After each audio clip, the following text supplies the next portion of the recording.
ஒரு இளம் பெண் சவுதியில் ஒரு வாலிபரை கொலை செய்கிறார். அதுக்கு காரணம் என்னன்னா அவனோட தாய் போன பாதை அப்படி.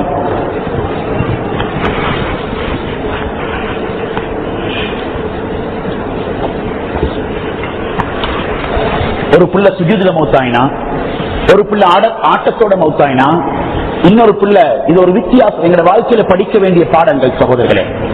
நாங்க படிக்க தவறிய பெரிய பாடம்.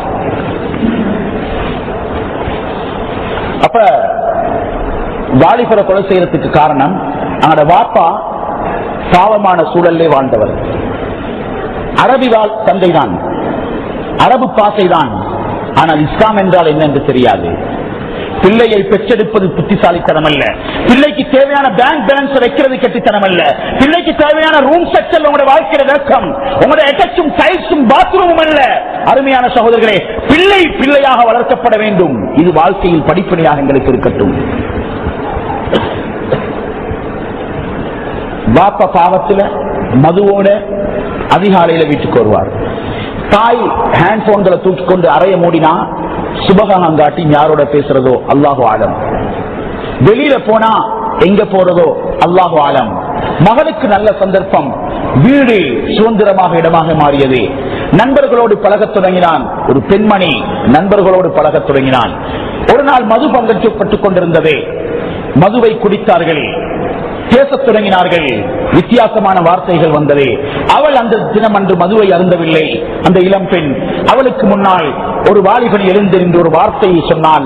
அவளால் அந்த வார்த்தையை தாங்கிக் கொள்ள முடியாது. நான் இன்று உன்னோடு வாழ்வது போன்று உனது தாயையும் நான் அனுபவித்திருக்கிறேன் என்ற வார்த்தை சொன்னால் அவளுக்கு ரத்தம் குதித்தது. வீட்டுக்குள்ளே சென்றால் துப்பாக்கியை எடுத்துக் கொண்டு வந்து, மெஷின் கன் எடுத்துக்கொண்டு வந்து பகிரங்கமாக வளவள என்பதாக மழுத்து தள்ளிவிட்டாள். கைது செய்யப்படுகின்றார், சிறைக்குள் தள்ளப்படுகின்றார். கண்ணியமான சகோதரர்களே, சிறைக்குள் சென்ற அந்த பெண்மணிக்கு அது ஒரு வித்தியாசமான உலகமாக இருந்தது. செய்த தவறு சட்டப்படி கழுத்து வெட்டப்படுவது நிச்சயம். ரிசானாவின் கழுத்தில் சென்றது. கொலைக்கு கொலை என்பதுதான் இஸ்லாமிய சட்டம். அதனால் தான் மக்கள் வாழ்ந்து கொண்டிருக்கின்றார்கள். சகோதரர்களே, 10 வருடத்தில் எத்தனை கொலைகள் சவுதியிலே நடக்குமோ அது ஒரு மாதத்தில் அமெரிக்காவிலே நடந்து கொண்டிருக்கிறது. காரணம் என்ன? அந்த சட்டம் அங்கே இல்லை.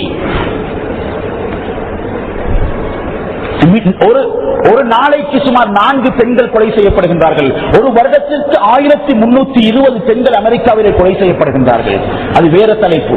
இன்ஷா அல்லாஹ் வார ஹுத்பா என்ற தலைப்பு, பெண்களை எவ்வாறு பாதுகாப்போம். இந்த தலைப்பு, இதனால நான் இதை பேசுறேன்.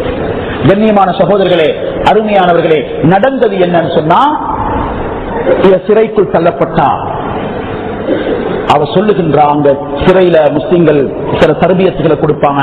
இங்கும் சிறை கைதிகளுக்கு சில தர்பியத்துக்களுக்காக வேண்டிய உலமாக்கள் போய் வந்து கொண்டுதான் இருக்கிறாங்க. இப்ப அப்ப அந்த பெண்மணி அன்று சிறையில பார்த்த முதலாவது ஒரு வித்தியாசமான காட்சி, அவர் சொல்லுகின்றா, தொழுகையை அன்று முதலாவதாக தொழும் காட்சியை பார்த்த அன்றுதான் சிறைக்குள்ளேதான். அந்த பெண்மணி கேட்கின்றார், இது என்ன நடனம் ஆடுகின்றார்கள்? சுபஹானல்லாஹ். பக்கத்தில் இருந்த சிறை கைதியை கண்காணிக்கும் பொறுப்பாளர் நிமிர்ந்திருக்கின்றார். இது என்ன கேள்வி? சொல்லுகின்றார், இந்த தொழுகையை இதுதான் முஸ்லிம்களுடைய தொழுகை, இதை பார்த்தது இல்லையா? சொல்லுகிறார், என்னுடைய வாழ்க்கையிலே நான் முதல் தடவையாக தொழும் காட்சி இதற்குள்ளே தான் பார்க்கிறேன். பயிற்சி கொடுக்கப்பட்டா, தர்பியத் கொடுக்கப்பட்டா, பக்குவப்படுத்தப்பட்டா, நல்ல ஒரு நிலைக்கு அந்த பெண் சிறைக்குள்ளே வந்தா. சுபஹானல்லாஹ்.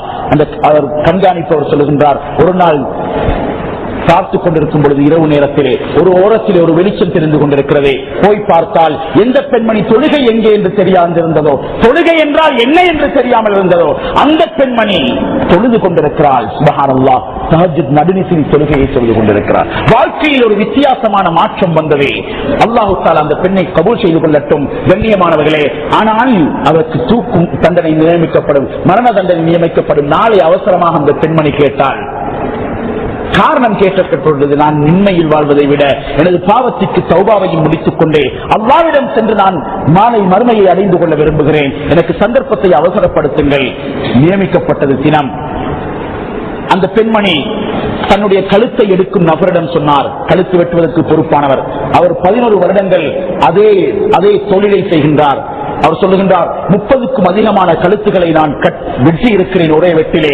ஆனால் இந்த பெண்ணுடைய வார்த்தைகள் எனக்கு வித்தியாசமாக இருந்தது. ஒன்று சொன்னா, நான் வெட்டப்பட்டதன் பின்னால் நான் உங்களுக்கு அமானிதமாகி விடுகின்றேன். என்னுடைய உடம்பிலிருந்து எந்த பகுதியும் எந்த ஆணுக்கும் காட்டப்படக்கூடாது. அதற்கு நான் நாளை மறுமையில் உங்களை பிடித்து கேட்டு இருக்கிறேன். சுப்ஹானல்லாஹ். சகோதரிகளே, பயந்து கொள்ளுங்கள். இன்று தன்னை அலங்கரித்து காட்டுவதுதான் பெண்களின் தொழிலாகி போய்விட்டது. உலகத்திலே ஆயுதங்கள் விற்பதை விட காஸ்மெட்டிக்ஸ் விற்கப்படுகிறது பெண்களுக்கு. வலாயுபதீன ஜீனத்தகுன்ன. பெண்களே, உங்கள் அழகு பாவைக்கல்ல, உங்களுடைய அழகு வீட்டுக்குத்தான், உங்களுடைய அழகு உங்களுடைய கணவனுக்குத்தான். இதை தவிர்ந்த வேறு யாருக்கும் உங்களுடைய அழகு காட்டப்படக்கூடாது. குர்ஆனுடைய நேரடி வார்த்தை இது. உங்களுக்கு படைத்த ரப்புடைய நேரடி கட்டளை இது. கண்ணாடிக்கு முன்னால் நீங்கள் நிற்கிறீர்களா? பாதையில் செல்ல முன்னால் கண்ணாடி அல்ல, அதுக்கு முன்னால் நீங்கள் நிற்பது அது ஷைத்தான். உங்களுடைய சக்கராத்தை கேவலமாக்கும். சகோதரர்களே, முடியை கூட காட்டுகின்றீர்களா? சிலர் நினைத்துக் கொண்டிருக்கின்றார்கள், முடிதானே காட்டிட்டு போகட்டுமே, பார்த்துட்டு போகட்டுமே. அதாவது சிலவங்க நினைக்கிறாங்க சின்னதுதானே. வஹுவ இன்தல்லாஹி அதீம். அல்லாஹ்விடத்தில் அது பாரமானது. மிஅராஜுடைய பயணத்தில் நபி ஸல்லல்லாஹு அலைஹி வஸல்லம் பார்த்தார்களே, கண்ணியமான தோழர்களே, அருமையானவர்களே, நபி ஸல்லல்லாஹு அலைஹி வஸல்லம் சில பெண்கள் அப்படியே மேலே அவர்களுடைய முடி இழுத்து அப்படி நரகத்துக்கு மேலால் அவர்கள் தொங்க போடப்பட்டிருக்கும் காட்சியை பார்த்தார்கள். மன் ஹாதா யா ஜிப்ரீல், மன் ஹுன்ன யா ஜிப்ரீல், யார் இந்த பெண்கள் என்பதாக நபி ஸல்லல்லாஹு அலைஹி வஸல்லம் கேட்க, நபியை பார்த்து ஜிப்ரீல் அலைஹிஸ்ஸலாம் சொன்னார்கள், இது உங்களுடைய உம்மத்தில் இருக்கும் பெண்கள் அந்நிய ஆண்களுக்கு தன் முடியை காட்டினார்கள், நரகத்தில் கொதித்துக் கொண்டிருக்கிறார்கள்.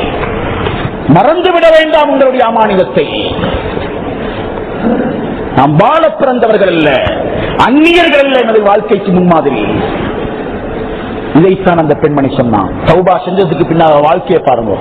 ஆனா சகோதரர்களே, அடுத்தது சொன்னா, இப்ப நீங்க இந்த கழுத்துக்கு கிட்ட கண் கட்டப்பட்டிருந்துச்சு, மரண தண்டனை நியமிக்கப்படும் இடத்துக்கு வந்து கண் திறக்கப்படும். அந்த நிலையில் அவர் கொண்டு வந்து வைக்கப்பட்டா.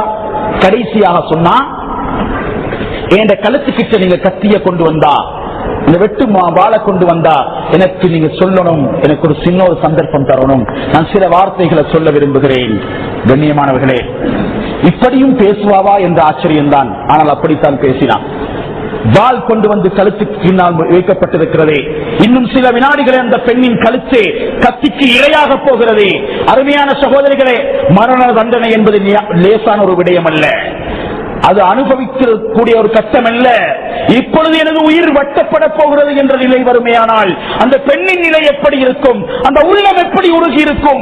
அந்த உள்ளம் எப்படி பொதும்பி இருக்கும்? சகோதரர்களே, கழுத்து வெட்டப்பட போகின்றது என்ற செய்தி அவர் சொல்ல, லா இலாஹ இல்லல்லாஹ், லா இலாஹ இல்லல்லாஹ், லா இலாஹ இல்லல்லாஹ் என்று 3 தடவை சொன்னதன் பின்னால் இறுதி வார்த்தையாக இந்த வார்த்தை இருக்கட்டும் என்பதாக சொன்னால், அன்பார்ந்த பெற்றோர்களே, குழந்தையுடைய தாய்மார்களே, இந்த வார்த்தையை கேளுங்கள்.